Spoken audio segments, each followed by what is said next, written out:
Bonjour à tous, merci de nous rejoindre sur RTI2. Vous suivez votre magazine de la mi-journée, on garde le contact. Vous le savez, les élèves sont pour la plupart en vacances. Pour ceux qui ne sont pas en classe d'examen, qui sont déjà en vacances, on va parler d'eux. Cette émission s'adressera particulièrement à eux parce qu'il sera question de s'occuper sainement pendant ces vacances scolaires. On sort d'une longue année. Bien évidemment, on se dit que c'est l'occasion de s'amuser, de faire les fous, mais pas du tout. Il y a des occupations saines qui peuvent vous apprendre beaucoup pour l'année à venir. Avant d'en parler donc avec le Dr Brou, avec Miss Conan et M. Diallo, nous allons recevoir Alix Kokola. Bonjour Alix. Bonjour. Pour nous parler donc de Star Live. Oui, c'est ça. Star Karaoké qui devient Star Live. Exactement. Le concept a commencé à prendre. Voilà, Star Karaoké devient Star Live. Et les inscriptions ont déjà commencé. Donc nous sommes sur ce plateau pour vraiment dire aux gens de s'inscrire. Les équipes sont en train de partir déjà pour la première ville pour les auditions. Donc il faut s'inscrire nombreux pour pouvoir avoir la chance de participer à ce grand concours musical-là. Alors quelles villes sont concernées par les présélections? Pour ces présélections, nous avons 7 villes. On a Bondoukou, on a Boaké, on a Korogo, on a Mans, on a Gagnoa, San Pedro et puis on a Abidjan. Et quelles sont les conditions qu'il faudra remplir pour être candidat? Bon, pour être candidat, c'est vraiment simple. Il faut avoir déjà 18 ans pour pouvoir participer, vivre sur le territoire ivoirien. Ce sont les 2 conditions pour pouvoir participer à Star Live. Avoir une belle voix, on imagine. Bien sûr, bien sûr. C'est le minimum. Ben oui, c'est du live, donc il faut avoir des cordes vocales solides, une belle voix pour pouvoir prétendre au trophée. Très bien. Alors, on le sait, depuis l'année dernière déjà, il n'y a plus vraiment le côté karaoké, donc les paroles qui s'affichent, c'est vraiment du live avec un orchestre. Donc, il faudra savoir jouer avec le public, jouer avec les musiciens qui seront là.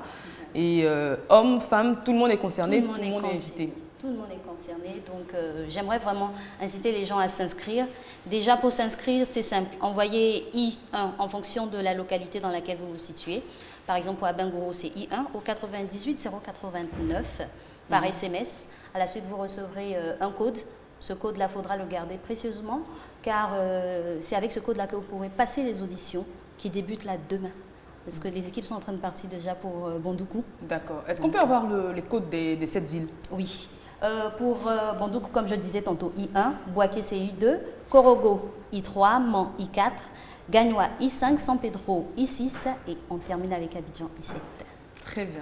Voilà. Donc, pour ceux qui ne sont pas forcément dans les villes citées, mais qui sont à côté, peuvent se rapprocher. Et puis, oui, ça couvre tout le territoire, c'est les villes et environnants. Les villes qui sont aux alentours de ces villes sièges-là, qui peuvent utiliser les codes et puis il ne faut pas être forcément résident dans cette ville pour se présenter. Pas forcément. Ça peut être comme les présélections de Miss Côte d'Ivoire. On a des candidates qui partent d'Abidjan pour l'intérieur. Pour se donner un peu plus de chance, ou vous êtes de passage dans la localité pour le temps où les équipes seront là, vous faites le code de cette ville-là et puis vous venez participer aux auditions. Moi, je veux vraiment tout savoir. Si on échoue à la présélection d'Abengoro, par exemple, est-ce qu'on peut se présenter à Boaké? Non. Ou on est blacklisté? Voilà, c'est fini. Il faut donner de la chance aussi.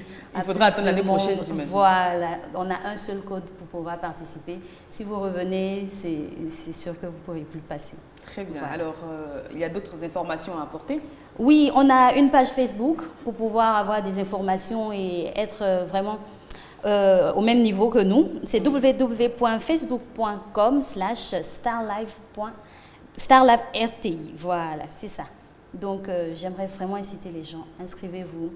Star Live, ce sera une aventure extraordinaire. L'année passée, vous avez vu la télé-réalité avec la villa, les stars. Cette année, il y a encore la villa cette année? Ben oui, il y a la villa cette année. Il y a de grosses stars qui sont annoncées. Des jurys jusqu'aux invités, même sur les plateaux. Ça sera de la folie. Inscrivez-vous pour participer à Star Live. Ça change une vie, comme je le dis. Très bien. Merci beaucoup. Merci à toi, Eva. Et très bonne journée. Au revoir. Nos invités habituels sont installés, vous le savez, donc je vous les ai présentés à l'entame de cette émission. On va se tourner vers la droite, une fois n'est pas coutume, c'est le Dr Brou qui a l'habitude donc de faire l'état des lieux. Mais on va saluer déjà Monsieur Diallo, bonjour. Oui, moi je tiens à dire bonjour au grand public. D'accord. Et je pense que nous allons apporter une bonne contribution ce soir. Miss Conan, bonjour. Bonjour Miss Amani. Et enfin, Dr Brou. Bonjour. On va commencer par vous, donc je l'ai dit, le thème c'est des occupations saines pour les vacances scolaires. Oui, je pense que c'est un sujet assez important parce que c'est un cercle une succession, on va à l'école, on se repose et puis après on a les grandes vacances. Et malheureusement, on a constaté quelquefois que le retour des vacances n'est pas toujours avec de bons résultats. Il y a des choses que nous décrions et donc il est important que nous profitions de l'occasion pour accompagner à notre manière nos enfants, nos jeunes frères qui après 9 mois du labeur vont se reposer et revenir certainement dans 2 ou 3 mois pour reprendre l'école. Donc je pense que c'est important. Vous savez qu'il y a beaucoup de jeunes filles par exemple qui sont allées en vacances et qui sont revenues à une grossesse.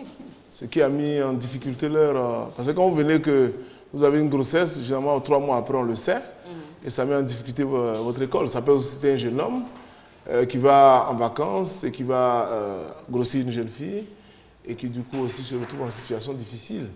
Parce que si au moment où les parents doivent payer la scolarité et tout ce qui accompagne et qu'on vient se plaindre que votre fils a engrossé ma fille, ça pose énormément de problèmes. On ne se préoccupe plus trop Voilà. des fournitures, mais plutôt du trousseau du Absolument. bébé à venir. Voilà. Et puis, je voulais aussi dire rapidement à l'état des lieux que beaucoup de personnes parfois se trouvent en vacances et ne savent pas ce qu'il faut faire. Je pense qu'avec les appels, les interventions des uns et des autres, on pourra leur donner des pistes, pourquoi pas, d'activités saines à mener. Est-ce que, M. Diallo, vous pensez que nos élèves ou étudiants sont désœuvrés pendant les vacances scolaires? Non, je pense pas. Je pense pas parce que d'abord, ils partent de leur liberté, hein, de choisir des activités qui conviennent à leur tempérament. Donc, de ce point de vue, je pense qu'il est important de choisir une bonne activité qui soit instructive, qui vous permet d'échanger avec les autres, d'avoir une valeur ajoutée à ce que vous êtes déjà. C'est important. Mais le problème, c'est quoi? Comment sélectionner ces activités-là pour ces jeunes et n'est pas en même temps enfreindre dans leur liberté. C'est ça le problème. Mais je pense que, comme le docteur vient de dire, il s'agit de prendre conscience de soi-même, du temps des vacances, pour s'assumer sur quelque chose qui soit porteur de valeurs dans la société où vous vivez. C'est-à-dire, je suis étudiant, je suis à l'école, mes frères qui sont au village me voient pour la première fois ou même pour la deuxième fois. Qu'est-ce que je leur apporte? Quel exemple je suis? Qu'est-ce que j'ai appris à l'école? C'est aussi le moment pour l'élève ou pour l'étudiant de prouver à ses parents qu'il a appris quelque chose de positif. En même temps, d'apporter des conseils et des modifications, même influencer sur la mutation des choses dans le village. C'est important. C'est très important de pouvoir s'occuper pendant les vacances parce que on peut dire qu'on a eu une routine pendant l'année scolaire avec les cours, se réveiller à 5h30, 6h, travailler, réviser ses cours, ensuite aller à l'école, suivre les cours. Autant pour les élèves, les écoliers, les élèves que les étudiants. C'est plus ou moins la même chose pendant 9 mois. Et puis tout à coup, il y a 3 mois de vacances. La plupart du temps, c'est un peu pénible pour les parents qui se retrouvent avec des enfants à gérer pendant toute la journée. Des enfants qu'ils n'avaient pas à regarder autant parce qu'eux, ils étaient au bureau et puis les enfants étaient un peu pris en charge, on va dire, par l'école. Et puis cette fois-ci, quand on se réveille le matin, il faut savoir occuper cet enfant-là pendant toute la journée, appeler tout le temps à la maison pour savoir ce qu'il est en train de faire. Est-ce que ce qu'il fait ne l'ennuie pas? Parce qu'arrivé un moment, quand l'enfant s'ennuie, il commence à sortir, à traîner dehors et tout ça. Et le parent est mère de tous les vices. Et le père, ça peut lui créer quand même quelques petits soucis supplémentaires. Il est donc bon de savoir, et ça bien avant les vacances, hein, c'est pas maintenant qu'on va commencer à chercher ou caser son enfant, mais bien avant les vacances, il est bon de savoir, après c'est les vacances, lui il est en 6e pour ceux qui ne passent pas d'examen, il est en 6e, il passe en 5e, oui, mais pour les 3 mois à venir, qu'est-ce qu'il faut faire pour qu'il continue à se sentir en situation de construction? Monsieur Diallo en a parlé un peu aussi. Les vacances, ce n'est pas un break dans la réflexion au quotidien. Ce n'est pas une pause qu'on se donne, non, c'est une manière, selon ce que moi je pense, c'est une manière de s'occuper, comme le thème le dit, différemment, mais de s'occuper sainement. On continue toujours de réfléchir, mais réfléchir à d'autres choses qui donnent un peu de vacances à notre âme, à notre esprit. Je voudrais dire quand même que c'est vrai, peut-être le mot est trop fort, mais il y a quelques désœuvrés. Peut-être pas de leur faute, parce que j'ai connu quand même pas mal de jeunes gens qui, pendant 3 mois de vacances, ne savent pas ce qu'il faut faire. Donc, ils tournent en rond soit ils sont chez leurs frères pendant l'année scolaire, ils y restent, ou bien même ils vont au village effectivement, mais quand ils vont au village, à la limite, comme il a dit, ils n'apportent pas grand-chose. Donc du coup, ceux-là on peut les considérer parce qu'à un moment donné, comme Carole l'a dit, c'est des jeunes gens n'étant pas occupés, peuvent à tout moment sortir et avoir des comportements déviants. Donc il y a malheureusement des désœuvrés et c'est notre devoir en tant que parents, le rôle de la télévision, etc. de permettre aux jeunes gens de comprendre que même si on n'étudie plus, comme elle a dit, pendant les 9 mois, mais on peut s'occuper d'une manière ou d'une autre, de façon saine, de sorte à retourner à l'école dans les meilleures conditions possibles. Très bien. Deuxième sous-thème, donc, les différents cas de figure. Il y a différentes catégories d'élèves. Il y a ceux, par exemple, qui passent en classe supérieure. Alors, pour ceux-là, l'année est gagnée. Pour les vacances, on pense à s'amuser. Il y a ceux, malheureusement, qui reprennent leur classe ou qui échouent à un examen. Oui, à ce premier niveau, je voudrais dire que c'est d'ailleurs, malheureusement, on n'a pas cette habitude. Mais après réflexion, je pense que c'est un des conseils qu'il faut beaucoup donner aux enfants. Que quand on finit une année scolaire, il ne faut pas oublier de faire le bilan. C'est fondamental. Même si on a réussi à son examen ou à passer en classe supérieure, ou qu'on soit redoublant, ou même renvoyé, c'est l'occasion de se remettre en cause. Malheureusement, ce que nous avons constaté, c'est que quand on nous laisse en vacances, celui qui a échoué, il va pleurer peut-être 2 ou 3 jours, après il l'oublie. C'est à la rentrée, il va se rendre compte qu'il est obligé de reprendre sa classe. Et puis celui qui a réussi dans l'euphorie pense que bon, l'année prochaine sera peut-être pareil, et qui vient, il tombe dans des erreurs. Donc il est important, de mon point de vue, ça peut être l'aide d'un enseignant de qui on est proche, ça peut être avec les parents, mais ça peut être nous-mêmes. Quand vous dites faire le bilan, docteur, qu'est-ce qu'il faut entendre de façon pratique? Je veux dire, je suis un élève en classe de seconde, par exemple, j'ai 13 de moyenne, je passe en classe supérieure, donc en première. Oui. Le bilan de mon année scolaire, comment je dois le faire? Alors, dans la vie, il faut que nous comprenions que l'intention de tout le monde, ou le désir de tout le monde, c'est toujours chercher à faire mieux. Donc, si je me contente de 13 de moyenne, il y a problème. Donc, c'est de dire, voici mon bulletin, je fais le point des différentes matières. Est-ce que si je m'étais donné peut-être un peu plus en français, c'est un exemple, est-ce que je n'aurais pas eu par exemple 14 de moyenne? Est-ce que si je n'avais pas choisi des matières en disant que ce sont mes matières de base et que j'avais donné la même valeur plus ou moins aux matières, même les matières où je ne me sens pas bien, de me donner davantage, est-ce que ce ne serait pas une occasion l'année prochaine?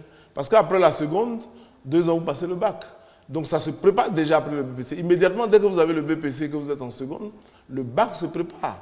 Souvent, l'erreur qu'on commet, c'est qu'on pense que les examens commencent à être préparés quand on commence l'année de la classe d'examen. Voire même au 3e trimestre. Oui, voire même au 3e trimestre. Il y en a qui attendent la dernière semaine, qui cherchent à se mettre à jour. C'est dangereux. Un examen, depuis la 6e, on prépare le BPC. Et dès qu'on finit avec le BPC, on commence à préparer immédiatement le bac. Ça, c'est des stratégies que les gens doivent savoir. Parce que souvent, qu'est-ce qu'on fait? Je suis en seconde, ce n'est pas une classe d'examen, donc je me laisse aller. Et puis à la fin, vous avez une mauvaise moyenne, avec la menace même d'être renvoyé. Quelqu'un qui a eu peut-être 13, 14 pour aller en seconde, ou même aller en première, il se dit, bon, maintenant, je peux me laisser un peu aller parce que je suis plus en classe d'examen, ce n'est pas la même pression. Mais il va se retrouver à des notes catastrophiques. Donc le bilan, c'est de prendre ces notes, de voir comment on s'est comporté par rapport à chaque matière, par rapport aux enseignants, notre assiduité, et de dire, est-ce qu'on ne mérite pas mieux que ça? Sinon, pourquoi ou qu'est-ce qu'il faut faire pour que l'année prochaine, je puisse faire mieux pour faire plaisir à mes parents, par exemple? Oui, pour revenir un peu au thème qui nous concerne, moi je pense que vous avez posé la question de savoir quel est en sous-thème les situations, les cas de figure. On en est au premier cas, c'est-à-dire l'élève qui passe en classe supérieure. D'abord, ok. Voilà. Celui qui passe en classe supérieure, effectivement, c'est l'euphorie. Quand on a réussi son année scolaire, la première des choses, c'est d'abord de revendiquer auprès des parents qu'on est plus méritant par rapport aux autres. Donc, il y a ça. Mais en même temps, ce que le docteur dit, c'est vrai. Ça ne suffit toujours pas. Même quand on a 17 de moyenne, ça ne suffit toujours pas pour dire qu'on est... Oui. On est le meilleur, d'accord. On revient tout de suite. On a M. Amara qui est en ligne, qui nous appelle de Brazzaville. Allô? Il est parti pour le réseau. Alors, donc je disais que c'est toujours important de se remettre en cause, quel que soit le résultat que nous avons. Et c'est pour ça, et il est important, dans ces conditions-là, savoir qu'est-ce qui n'est pas fonctionné entre moi et les professeurs, les différents professeurs que j'ai. Parce qu'il y en a qui vous sont réceptifs, il y en a que vous rejetez. Vous n'aimez pas leur cours, vous ne savez pas pourquoi. Et souvent, les notes en souffrent. Mais je pense que ça aussi, c'est le moment de réfléchir pour savoir quel est le contact que j'ai eu avec tel professeur, et avec qui j'ai eu la mauvaise note, et comment je vais m'y prendre pour l'année prochaine, pour rattraper toutes ces valeurs-là. Je pense que le docteur il a presque tout dit. Moi, je voudrais peut-être revenir aussi sur, parlant de bilan, vu que nous sommes en train de parler du bilan de celui qui passe en classe supérieure, mais de dire que c'est bon de faire un bilan, enfin, quand on a eu une mise au point avant aussi.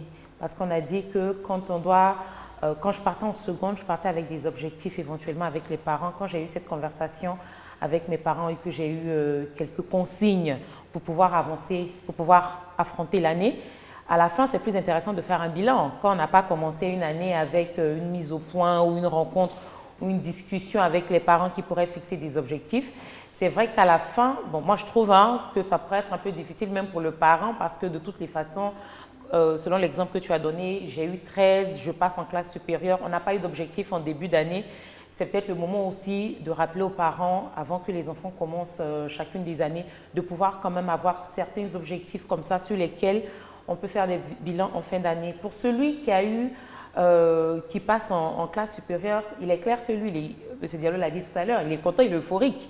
Parce que quand c'est basé sur des objectifs, bien sûr, on a dit, bon, c'est comment cette année, tu dois avoir telle ou telle moyenne ou avancer sur ces matières-là. Et puis, l'élève, l'enfant, il a pu donner à ses parents ce qu'ils attendaient réellement de lui. Surtout quand il y a un bon comportement qui est parti derrière. N'oublions pas que nous ne partons pas à l'école seulement pour envoyer des résultats ou des diplômes à la maison, mais aussi pour refléter la bonne éducation que les parents nous donnent. Donc, je me suis bien comportée à l'école, mes notes de conduite, après les différentes journées portes ouvertes à l'école, mes parents ont eu de bons retours. Donc, de mon comportement avec mes amis en classe, avec mes professeurs, avec mes éducateurs, avec tout le corps enseignant, il est vrai qu'à ce niveau-là, il n'y a vraiment rien à redire à un tel enfant. Et les parents sont vraiment soucieux de donner à l'enfant le niveau, en fait, de pouvoir lui donner le niveau de, je ne sais pas comment dire ça, de lui donner des vacances de qualité. Parce que l'enfant a pu au maximum donner ce qu'il avait fait. On peut dire qu'il a rempli sa part de contrat. Donc, pour les 3 mois à venir, j'espère que ce sera vraiment des choses assez intéressantes. On va dire des sorties, on va dire des sorties cinéma quand il le faut, on va dire des voyages, pour que l'enfant puisse gagner surtout en confiance et puis avoir aussi derrière un retour positif sur ce qu'il mérite quand il fait des efforts.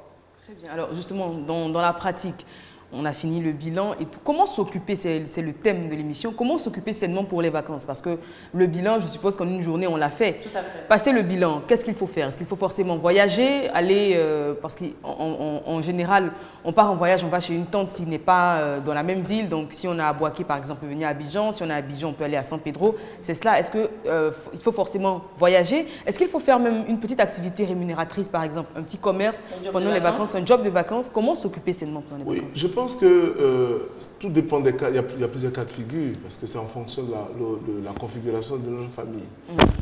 Je dis par exemple aux jeunes gens qui sont venus de nos villages, des confins de nos villages, qui ont des parents qui n'ont pas les moyens et qui, avec le peu de moyens, ont fait les sacrifices nécessaires pour aboutir à des résultats. Il n'y a rien de meilleur du moins que de retourner au village auprès des parents et de poser des actes. On y revient tout à l'heure. On y revient. Madame Sidibé nous appelle de Daloa. Allô? Décidément, on a un petit problème de téléphone aujourd'hui. Toutes nos confuses, pour ceux qui n'arrivent pas à nous joindre. Toutes les équipes sont diligentes pour résoudre ce problème au plus tôt. Oui, donc je pense qu'il ne faut pas avoir honte d'avoir ses parents paysans, de retourner et pourquoi pas de les aider pendant les vacances aux travaux champêtres. Parce qu'aujourd'hui, il y a des jeunes que je connais qui ne veulent pas aller au village. Bon, ils n'ont pas de parents riches, donc ils vont traîner et puis à la rentrée, ils vont se présenter pour demander de l'argent. Donc je pense que c'est déjà quelque chose de bien que de dire, bon, mon père ou mon frère ou ma mère au village, elle souffre. Chaque fois, elle est obligée de se priver pour m'aider pendant l'année scolaire. Parfois même, je n'ai pas pu réunir l'ensemble de mes livres et autres. Il est bon que je retourne au village, que je puisse participer, pourquoi pas, aux activités champêtres. Vous savez, aujourd'hui, il y a beaucoup de produits qui peuvent se produire, enfin se récolter en un temps record. 1 mois, 2 mois, les vivriers particulièrement. Et c'est très rentable quand vous vous renseignez, c'est très rentable. Donc un jeune peut prendre cette initiative, aller au village, parce qu'il n'a pas d'autre possibilité, et d'aider les parents de sorte qu'à la rentrée, il se prend en partie en charge. Maintenant, il y a des familles où les gens ont les moyens, bien évidemment, ils peuvent envoyer ses enfants en vacances, on parle de colonies de vacances, ou bien on a un oncle ou un cousin ou un frère ou un oncle qui se trouve quelque part où on peut aller passer quelques jours. Mais dans tous les cas, quand on va, ce n'est pas pour dormir. Par exemple, il faut participer aux activités domestiques de l'oncle chez qui on est parti, enfin le parent chez qui on va. Parce que si on va et qu'on dit, bon, on est élève, on a eu notre bac, on est grand type maintenant, on ne peut pas laver d'assiette, on ne peut pas nettoyer de maison, on ne peut rien faire, c'est grave. Parce qu'il faut toujours, dans tout ce que nous posons comme action, même pendant les vacances, c'est la perspective de l'avenir. Je dis toujours aux enfants, si vous êtes à la maison que vous n'apprenez pas à laver des assiettes, à faire la vaisselle, si vous n'apprenez pas à laver vos habits, demain vous pouvez commencer à travailler, ne pas avoir les moyens de vous prendre quelqu'un pour le faire, vous risquez d'avoir votre maison qui va sentir éternelle toujours. Donc ça s'apprend. Toujours c'est dans cette perspective et les vacances aussi doivent aller dans ce sens, de mon point de vue. Moi je pense qu'à côté de cela, il y a le choix de la nature des activités qu'on doit faire pendant qu'on est en vacances. Il y a souvent des travaux d'utilité publique, c'est-à-dire planter des arbres. Et ça vous permet d'être dans un autre conglomérat où vous rencontrez des personnes que vous n'avez pas l'habitude de voir au quotidien. Des personnes avec qui vous échangez. On n'a pas l'habitude de planter des arbres pendant les vacances ici, mais cela dit, c'est une très bonne idée. Voilà, donc je pense qu'il faut surtout s'inscrire dans des activités d'utilité publique, oui. Très bien, on y revient tout de suite. Décidément, c'est quand vous avez la parole que les téléspectateurs se déclarent. Bien sûr, bien sûr. Monsieur Doumbia nous appelle de Tabou. Allô? Oui, allô, oui. Bonjour, Monsieur Doumbia. Oui, bonjour, madame. Merci d'être avec nous, on vous écoute. Oui, bon, c'est à propos des occupations des enfants pour les vacances, là. Oui, Monsieur Doumbia. Oui, bon, l'heure est beaucoup les parents. Hein. Parce que les parents d'aujourd'hui ne veulent plus que les enfants vont au village. Et de deux, déjà, nous qui sommes les parents déjà, c'est pas dans les travaux champêtres qu'on fait au moins nos fournitures. Oui. Bon, moi, je viens de la région de Guinée.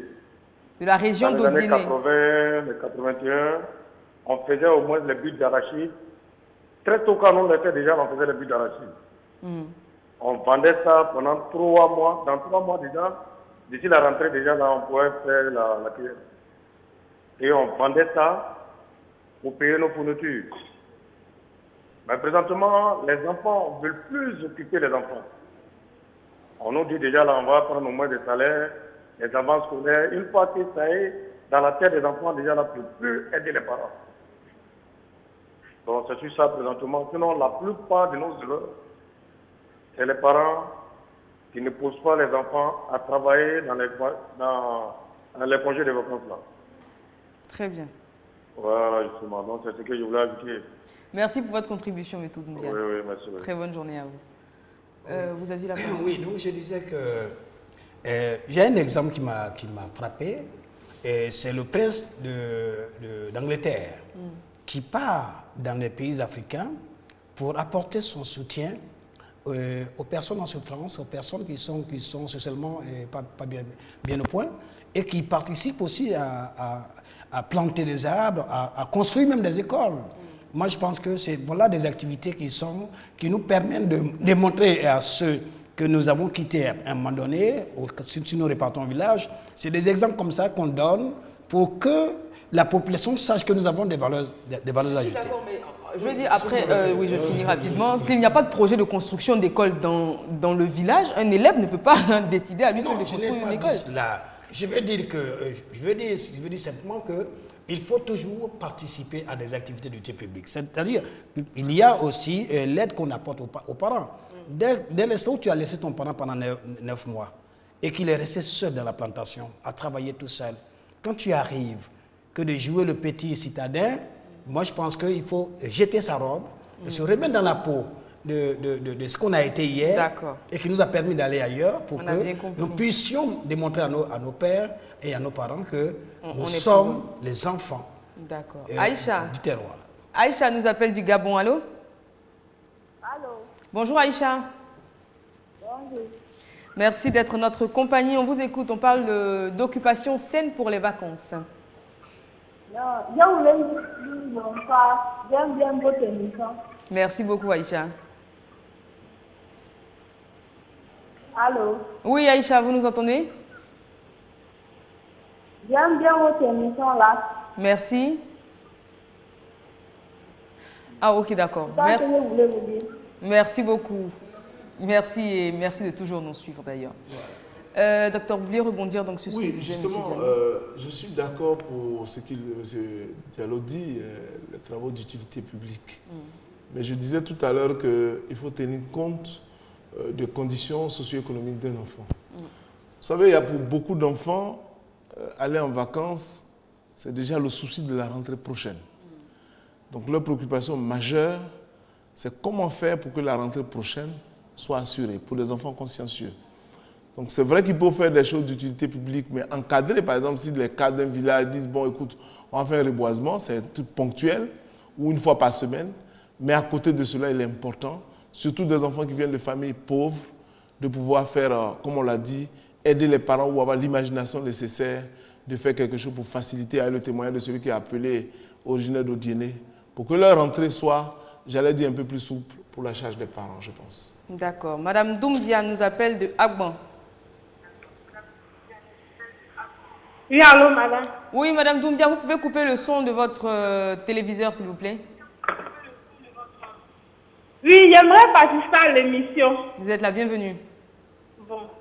J'aimerais dire à la jeunesse de maintenant qu'il faut travailler. Parce que moi, quand je partais à l'école, pendant les vacances, je faisais des jobs de vacances pour pouvoir avoir de l'argent à la rentrée, pouvoir payer mes livres et puis les choses que je voulais. Mais, et puis, par la suite, je bossais pour la classe à laquelle je partais. Mais ça ne va pas m'empêcher de devenir ce que je suis aujourd'hui. Donc, on peut vivre pleinement les vacances, quoi. C'est ce que je peux dire. Merci beaucoup, Madame Doumbia, pour ce témoignage. Merci. Miss Kouno. Moi, j'ai eu une expérience un peu de voyage quand j'étais enfant. C'était en Côte d'Ivoire ici, hein. N'ayez pas peur. J'ai vu tout le monde me regarder, n'ayez pas peur. Mais pourquoi on doit avoir peur? Je ne suis pas une enfant trop gâtée qui partait à l'étranger pendant, mais c'était à Abidjan, c'était en Côte d'Ivoire. C'était très touristique. C'était touristique. On partait à Yamoussoukro, à San Pedro, à Kong, voir les femmes qui tissent à Odiéné, sur la route d'Odiéné ou à Katiola, aller voir les potières et tout ça. À Béoumi? Donc, après Béoumi, à Katiola, je crois crois qu'on a dormi. à Béoumi? Oui, je partais au village. Oui, si, parce que mon père, il avait établi un voyage sur le village chaque 2 ans où on faisait 3 mois. Et pendant ces 3 mois-là, on était au champ. Allez-y, je vous en prie. Bien sûr. Daouda nous appelle de Guy Bérois. Allô? Allô? Oui, bonjour madame. Oui, bonjour Daouda. Merci d'être avec nous. Bon, si vous êtes Monsieur Daouda, allô? Oui, allô? Oui, Daouda, vous pouvez couper le son de votre téléviseur, s'il vous plaît? Comment par rapport à son volume là? Excusez-moi. On vous écoute. Vraiment, le message que j'ai à lancer aux élèves, c'est vraiment en vacances, pourquoi ils vont s'amuser avec les travaux de leurs parents. Si son père fonctionnaire là, ça se voit, mais son papa est planteur, il doit vraiment aider son papa à partir au champ. Parce qu'à la rentrée, c'est les parents qui vont payer la scolarité, les fournitures, bon, tout ça, ça va quitter dans les plantations ou bien dans les cultures maraîchères. Donc vraiment, je les sollicite vraiment à aider les parents à travailler leur travail. Très bien. Ok, merci bien. Merci beaucoup Daouda. Bonne journée. Miss Kono, vous disiez? Donc moi, je veux te rassurer, je partais au village. D'accord. Donc on était organisé de telle sorte à aller au village, 3 mois pendant les vacances chaque 2 ans. Donc je connais assez le village, mais c'est vrai qu'avec mes souvenirs d'enfants, je me rends compte que les parents peuvent trouver ça peut-être un peu contraignant de faire déplacer les enfants ou l'enfant peut dire qu'il n'a pas forcément envie d'y aller, mais J'ai jamais eu, quand j'en parle encore aujourd'hui avec mes frères et sœurs en famille, j'ai jamais eu de mauvais souvenirs de vacances au village. Ça a toujours été un plaisir d'aller au campement, d'aller traire les brebis. J'ai appris à faire du fromage avec, oui, j'ai appris à faire du fromage avec le lait des brebis, les peuls qui étaient derrière les moutons de mon oncle. Nous la prenaient, on partait faire la transhumance et tout ça. Oui, c'est des trucs. Et c'est vrai que pour un enfant qui est très actif, ça peut être très intéressant. Parce qu'il est assis sur les bancs en train d'apprendre à grassiller, en train d'apprendre les maths et tout ce qu'il y a. Et puis pendant 3 mois, finalement, on s'achète des bottes. Déconnecté. Voilà, on est carrément déconnecté, on s'achète des bottes. Pour ne rien vous cacher, quand on rentre de ces vacances-là, on a plein de taches de moucherons et tout. Mais le plaisir est quand même grand de vivre dans une atmosphère différente. Après cela, il y a les colonies de vacances qui m'ont vraiment plu. Parce qu'on se retrouve avec d'autres enfants. On fait des choses très intéressantes. À Boaké, on a fait une chasse au trésor à Boaké. C'est des choses que j'ai vécues il y a 10-15 ans, mais je m'en souviens très bien encore. Parce que c'était tout un plaisir en fait de partir comme ça, avec d'autres enfants, et puis de vivre des choses que je ne vivais pas forcément au quotidien. Voilà, ça a été très intéressant. Et surtout, le concept de faire des ballets, de faire des théâtres, de se raconter des histoires tous les soirs, parce qu'en colonie de vacances, on le faisait très souvent, de raconter des histoires tous les soirs avec les encadreurs et tout. C'était des choses très intéressantes. Il y a quelque temps, j'ai vu sur les réseaux sociaux qu'il y a certains groupes en fait qui renouent avec ça, qui organisaient des sorties sur Grand Bassam, sur Yamoussoukro, un peu sur la trace en fait on va dire les traces du passé de la Côte d'Ivoire, donc avec des enfants de 3 à 15 ans. Et puis aussi, il y a des tournois de foot, on va le dire comme ça, des sessions avec des jeunes garçons de 5 à 16 ans, 5 à 18 ans qui aiment bien s'essayer au sport. On les met tous pendant 2 semaines, 3 semaines ou 1 mois dans un centre de formation. Et puis, ensemble, ils apprennent à jouer, ils apprennent les règles, les techniques, les rudiments du foot. Parce que ce que les enfants voient à la télévision, très souvent, c'est les cris des parents. Non, il n'a pas bien joué et tout, sans forcément savoir réellement les règles. Mais là, on leur apprend. Et toutes ces choses-là, ça peut être très intéressant pour un enfant, surtout qu'il soit déconnecté un peu de ses parents, qu'il se retrouve avec d'autres enfants. Je me rappelle aussi des clubs. Il y a des clubs ici à Abidjan. Moi, les clubs, je les faisais ici à Abidjan pendant 1 ou 2 mois. Nous envoie au club, on part le matin, on revient le soir, on a fait de la peinture. Apparemment, mes parents, ils se sont vraiment... Sérieusement, je raconte et puis je me rends compte qu'ils se sont assez investis. Mais toutes ces choses-là, aujourd'hui, c'est un petit patrimoine quand même que j'ai en moi et c'est montre de plusieurs choses. Autant l'insertion au village, ensuite les voyages à l'intérieur du pays et puis après les clubs ici, comme tu le disais tout à l'heure, les visites chez les tantes, les voyages, que ce soit à Abidjan ici, que ce soit à l'intérieur du pays. Bien sûr, on partait voir les parents aussi, on partait leur dire bonjour et on apprenait énormément auprès d'eux. Surtout les travaux ménagers, parce que c'est des choses qu'on ne fait pas forcément auprès des parents. Maman va te laisser dormir jusqu'à 7h30, mais quand tu vas chez ta tante, elle t'éduque comme elle éduque ses enfants. Donc, toutes les filles se réveillent, elles vont puiser l'eau s'il y a de l'eau à puiser, vous apprenez à repasser le linge et tout ça. Et aujourd'hui, tout cela, c'est une certaine culture pour moi. On n'en doute pas. Alors, j'aimerais que M. Diallo rebondisse sur quelque chose que vous avez dit qui me paraît fort intéressant. Donc, les activités artistiques pour les enfants, parce que vous êtes homme de culture, vous êtes un artiste. Alors, quel est l'intérêt justement d'initier les enfants à des activités artistiques pendant les vacances scolaires, telles que le théâtre, elle a dit, la danse ou la peinture, par exemple? D'accord, j'accepte votre torture. je vais m'y efforcer. Non, mais je veux dire qu'elle a parlé de quelque chose d'important, c'est-à-dire initier les enfants à l'activité culturelle. La culture, c'est le dépôt fondamental dont chaque citoyen a besoin aujourd'hui. Parce que c'est notre sous-battement, c'est notre identité. C'est-à-dire, quand on fait du théâtre, on s'intéresse tout de suite aux satires, la société, on s'intéresse à la littérature. À la littérature, parce que le théâtre, c'est base. On y vient tout de suite. Monsieur, Madame Ouattara nous appelle d'Abobo. Allô? Oui, allô? Bonjour, Madame Ouattara. Allô? Oui, allô? Oui, bonjour, Madame Ouattara. Bon, c'est pour participer à l'émission. On vous écoute. Voilà, c'est par rapport à l'occupation des enfants pendant les vacances. Oui. J'avais voulu intervenir et puis on m'a donné un peu mon expérience. On vous écoute. Il faut reconnaître que les enfants de maintenant n'aiment pas travailler. Ils n'aiment pas faire des efforts, n'ont pas d'ambition en quelque sorte. pour nous qui sommes des enfants qui venons des familles un peu pauvres, pendant les vacances, nous, on était amenés à faire des activités pour pouvoir gagner quelque chose. On sait que pour acheter les fournitures, la rentrée, ça c'était pour les parents, ça c'est un actif, il va se décarcasser pour le faire. Mais pour nous, des jeux personnels, pour une jeune fille qui doit acheter une pommade, un chouchou, ou bien que tu as vu chez ta camarade qui te plaît, tu peux imposer ça à tes parents qui n'ont pas forcément les moyens. Hein? Bon, moi, j'ai grandi avec ma tante, par exemple. Elle avait 2 congélateurs. Mais quand je venais pendant les vacances, au lieu de rester tout ça se gaspiller, je vendais de l'eau, attachais de l'eau, ça juste la tête, aller vendre, faire des économies pour pouvoir satisfaire mes besoins personnels. Donc, il faudrait que certaines filles sont à ça, certaines élèves, mais qui sont un garçon, les parents ne peuvent pas satisfaire ses besoins à 100% pour nous qui venons des familles pas trop aisées.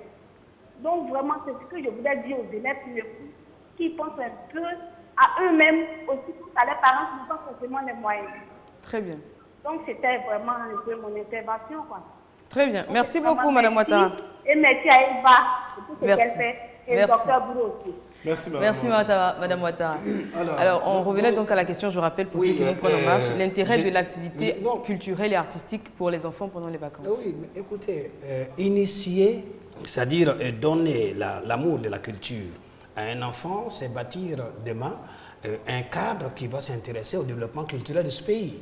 Donc, moi, je pense que si à la source déjà, ce travail est fait pendant les colonies de vacances où on met des jeunes gens en situation pour refléter une situation, pour incarner un rôle ou alors représenter une société donnée, je pense que c'est déjà ça. Ça permet à ces jeunes-là ou à ces jeunes d'être déjà les futurs hommes du public qui vont composer, qui vont se retrouver dans les salles de spectacle, à aimer et à apprécier, à faire en sorte que ceux qui pratiquent ces métiers d'art aient envie de produire davantage. Et puis au second plan, nous savons que ces choses-là nous permettent de déceler des talents cachés. Tout à l'heure, elle a parlé de peinture, elle a parlé de cinéma, mais on a en nous-mêmes quelques dépôts. Mais il suffit seulement d'un petit déclic. Vous savez très bien que moi je suis allé au théâtre parce qu'un jour, je suis allé au théâtre de la Cité, j'habitais tout à fait à côté. C'est pour ça, la troupe s'appelle le Soleil-Coudi, on était tous là. Et on passait par le trou comment on appelle ça, du climatiseur. Et parce qu'il y avait un trou, on n'avait pas d'argent pour payer. Et c'est là que j'ai vu pour la première fois les sofas des Arizaouro. J'ai été ému par l'interprétation, par le texte qui était soutenu par ces acteurs-là. Et à un moment donné, j'avais peur parce que je me retrouvais devant un Samori. Je me dis, mais comment des hommes qui n'ont pas vécu cette histoire-là ont pu nous restituer ces choses-là avec une certaine exactitude. En plus de cela, j'ai vu mon cousin Germain Soudé-Antoine qui m'a vraiment initié.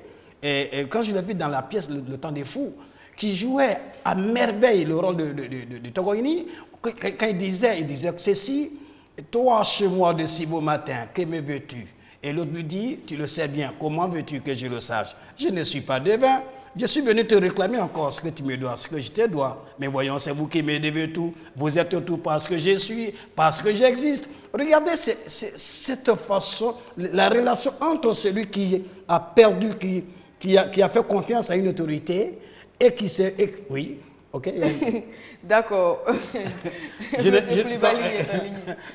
Merci Koulibaly, je me ressourcer. Allô? Monsieur Koulibaly? On vous entend difficilement, monsieur Koulibaly. C'est que ça peut être le réseau. Allô? Allô, je voudrais participer à votre émission là. Voilà, monsieur Koulibaly, on vous écoute. Ok, en fait, aujourd'hui, d'abord, je salue tout le monde sur le podium, sur le plateau. Bonjour. Il y a des parents qui défient aussi avec leurs enfants. Allô? Oui, on vous écoute. Allô? Aujourd'hui, il y a des on ne vous entend pas du tout. On essaie de vous reprendre, monsieur Koulibaly, parce que c'est carrément inaudible. Merci beaucoup, monsieur Koulibaly. Alors, pour finir, de la télévision. Regardez le travail fondamental qui a été fait au niveau, par la télévision pour nous donner des personnalités et des choses artistiques comme Mewé. C'est des gens qu'on a initiés à des concours. Et tout à l'heure, on était sur le plateau, on nous parle de Star Karaoke, oui, voilà. qui a évolué. Mais moi, je salue cela. Parce que à l'école, souvent, on a des talents cachés, mais l'école, c'est d'abord un tronc commun. Il faut d'abord avoir un dépôt intellectuel. À partir de ce dépôt-là, on peut s'orienter dans des spécialités. On se spécialise dans des domaines bien différents. Donc, Monsieur Zana, Monsieur Zana nous appelle de Gagnois. Ok. Allô? Oui, allô, bonjour madame. Bonjour Monsieur Zana. Voilà, bon, je voulais participer à l'émission. Vous êtes le bienvenu. Ok. Bon, selon l'occupation des enfants, moi je voulais souligner un peu que tout part de l'éducation. Voilà, tout part de l'éducation. Un enfant, lorsqu'un enfant n'est pas occupé, il doit s'occuper. Quand cela est fixé dans la tête, dès les vacances, il cherche à récupérer ses parents et puis participer un peu aux soins de ses parents. Voilà, pour bien préparer pour faire la rentrée prochaine, il vient auprès de ses parents et puis aider ses parents un peu à faire des travaux, quel que soit ce que les parents font. Aider un peu les parents pour cela, pour préparer pour faire la rentrée prochaine. Très bien. Voilà. Merci beaucoup, M. Zana. Voilà, tout part de l'éducation. De l'éducation de base des enfants. Tout part de l'éducation. Très bien. On va passer à... pour finir, voilà. J'ai fini pour dire que sur ces dossiers, sur ces thèmes-là, il est important aussi de rappeler aux parents qu'ils doivent penser en amont et en aval. C'est-à-dire, au plan de l'éducation de leur enfant, ils doivent être en amont et en aval. C'est-à-dire quoi? Pendant l'année scolaire, on prépare déjà les vacances saines pour son enfant. Et cela peut permettre à l'enfant de vivre pleinement sa jeunesse. Très bien. Docteur, vous avez parlé principalement donc, de ces élèves-là qui font leurs études en zone urbaine, mais qui ont leurs parents, par exemple, en zone rurale. Ce n'est pas le cas de tout le monde. Il y a des enfants, non, oui, bien sûr, voilà, justement, qui ont des parents qui travaillent ici à Abidjan ou même à l'intérieur du pays, dans les grandes villes de l'intérieur. Alors, pour ces vacances, que faire, si ce n'est aller au champ? Oui, vous savez, les vacances, pour moi, quand j'ai écouté M. Diallo et Miss Conan, les vacances doivent avoir un caractère éducationnel, mais surtout d'insertion ultérieure. Je pense que tout à l'heure, j'aurai l'occasion de développer après le téléspectateur. Très bien. Monsieur Kofi nous appelle du Mali. Allô? Oui, bonjour madame. Bonjour Monsieur Kofi. Ok, je voudrais rebondir sur ce que le docteur a dit tout à l'heure là, par rapport aux enfants qui vont aider les parents au village. Mais j'ai remarqué que tout le monde met l'accent sur les moyens pendant la rentrée. Mais ce n'est pas les moyens financiers seulement. Je prends par exemple aujourd'hui nos enfants qui ne comprennent pas nos langues maternelles. C'est pendant les vacances qu'il faut les envoyer auprès des parents au village pour apprendre. Je suis baoulé et mon enfant ne sait même pas comment on fait une butte d'igname. Cela n'est pas normal. C'est pendant les vacances qu'il faut envoyer les enfants au village. On fait les buttes pendant les périodes de Pâques. En Pâques, il faut envoyer les enfants au village, accompagner les parents au champ, pour apprendre comment au moins on fait les buttes. Comment apprendre? C'est auprès des parents, auprès des grands-parents que nous autres on a appris. Sinon, les enfants, eux, ils ne sont pas nés au village comme nous autres. Mais c'est aux parents de montrer le chemin, de conduire les enfants, pendant les vacances, orienter les enfants pendant les vacances selon les activités, pour pouvoir les occuper. Mais non seulement pas, comme je dis, pour les moyens financiers seulement à la rentrée, mais aussi on peut occuper les enfants pour d'autres valeurs, pour leur inculquer d'autres valeurs. C'est ce que je voudrais dire. Merci beaucoup pour votre intervention, M. Kofi. Moi, je retiens l'intérêt linguistique, apprendre à parler. Absolument, c'est pour ça que je disais à l'instant que les vacances, pour moi, doivent avoir sur la base de tout ce que nous avons dit jusque-là, une dimension d'éducation. Vous savez, même quand on est en ville, on a quand même un village. C'est vrai, il y en a qui ont coupé à leur village, mais ce sont des personnes en situation de souffrance. Je vous dis que la santé va au-delà de la maladie. La santé, c'est aussi les relations de qualité au plan social. Et si vous coupez avec votre village, votre région, en général, ce ne sont pas des gens, ils vont donner l'impression, mais ils ne sont pas épanouis. Ça, je vous le dis en tant que psychiatre. Ensuite, elle a parlé de colonies, de sorties. Ça s'apprend, on apprend à connaître d'autres enfants. Maintenant, si moi je suis en ville, que j'envoie mon enfant au village, l'autre aspect de l'éducation, c'est quoi? Souvent, les enfants pensent que la vie est facile. Mais le fait d'aller dans un autre milieu et de voir les difficultés de vie et de lui dire, tu vois, c'est de ce milieu que ton père ou ta mère est sorti. Si cet enfant est sage, ça peut lui permettre déjà de faire encore un peu plus d'efforts. Ça veut dire que j'ai un peu plus de moyens maintenant. Je suis dans des conditions idéales, plus que mon père l'était, avec il étudiait peut-être à une lampe tempête. Aujourd'hui, j'ai l'électricité, j'ai ma salle d'études, pour ceux qui ont même les moyens des salles d'études climatisées, etc., etc.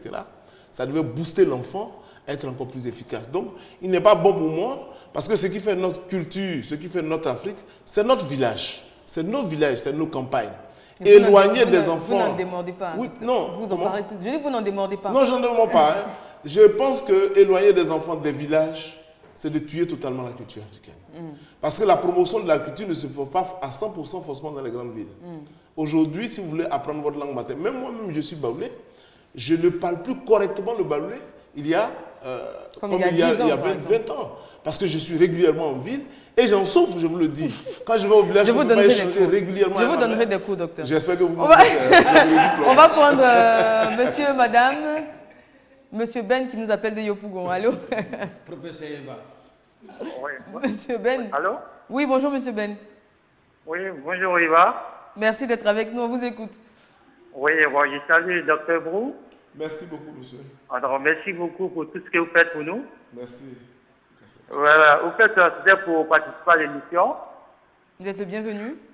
Voilà, au fait, c'est concernant les enfants par rapport aux vacances scolaires.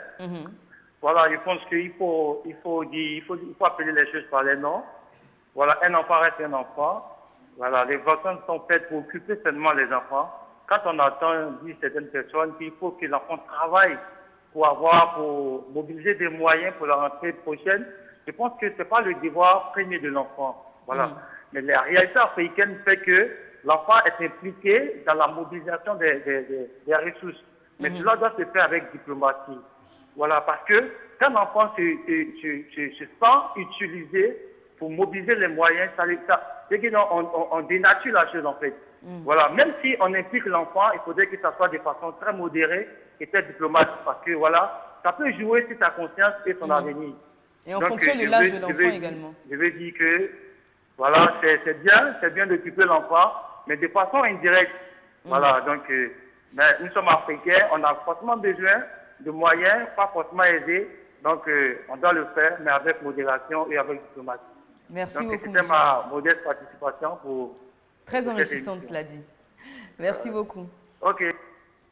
Alors, donc, la deuxième dimension, pour ne pas me reposer la parole, c'est la dimension d'insertion. Vous savez, il y a beaucoup de jeunes que nous sommes qui finissons nos études avec nos maîtrises, nos doctorats.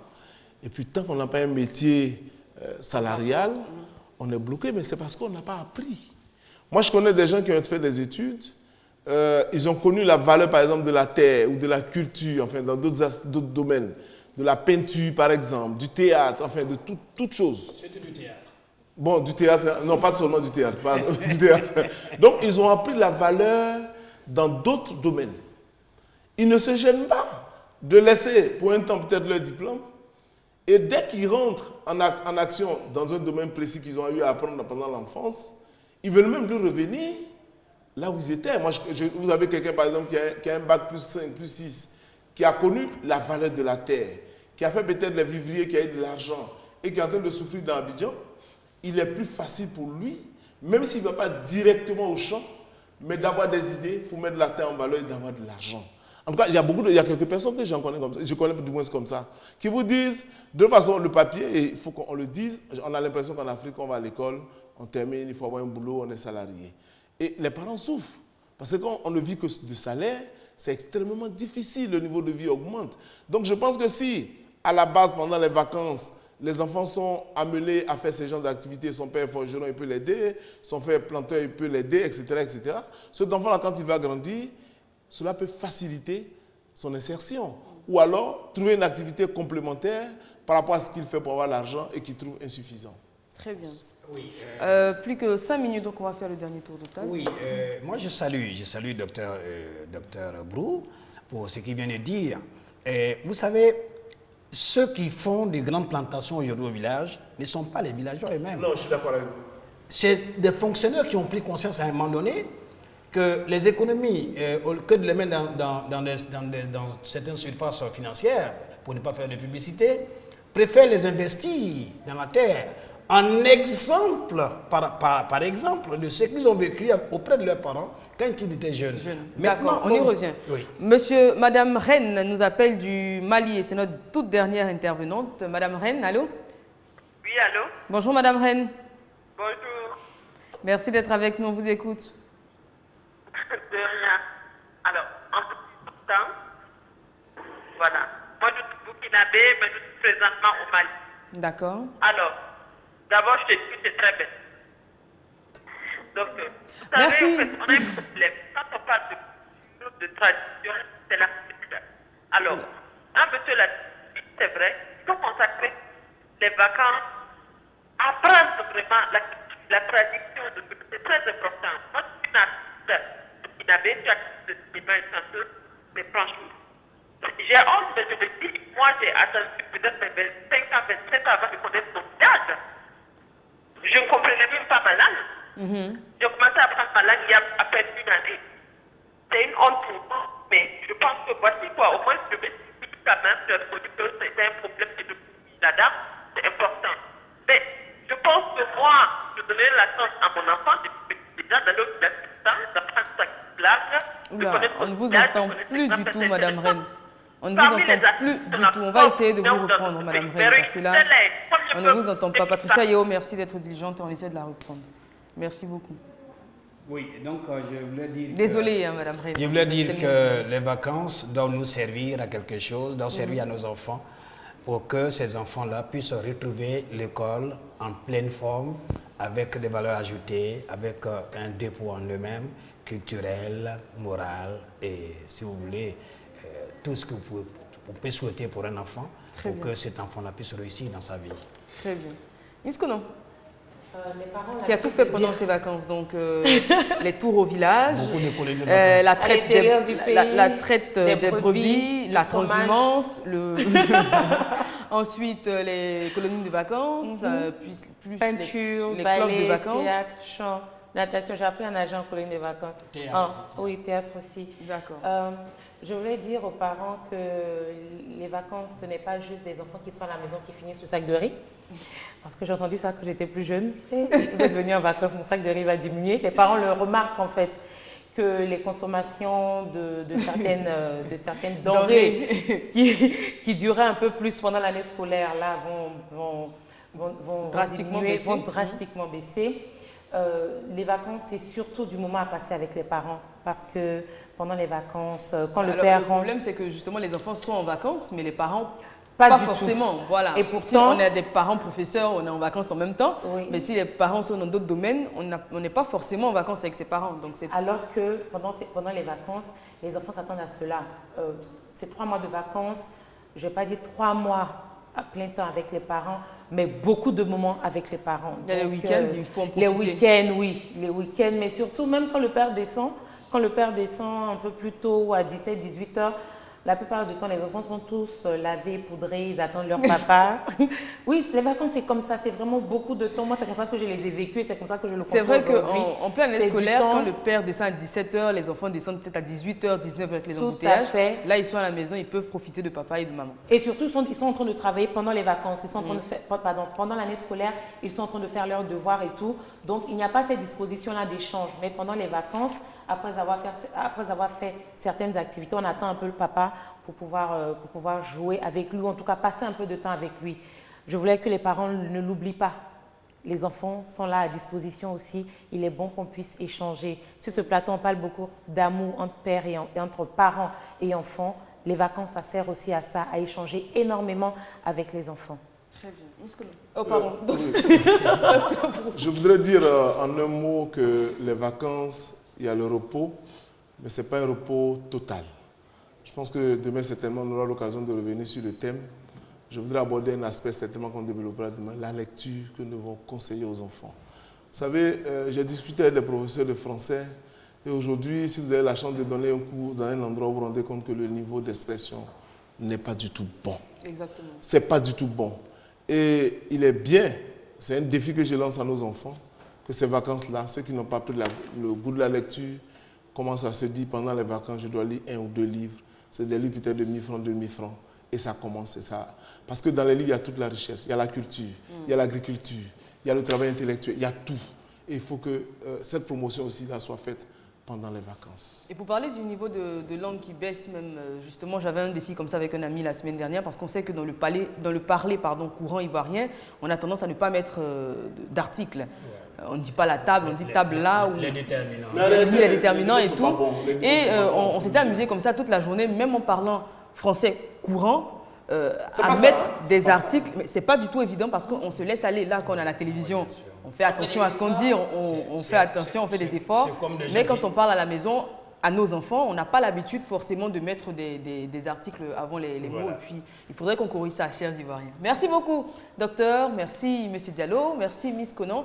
Merci à tous les téléspectateurs qui ont suivi cette émission et encore plus à ceux qui ont appelé pour participer. Cette émission portait la signature de Patricia Yeo. Rendez-vous est pris demain, même heure, même antenne. D'ici là, restez sur RTI2. Nous avons beaucoup de belles choses à vous proposer.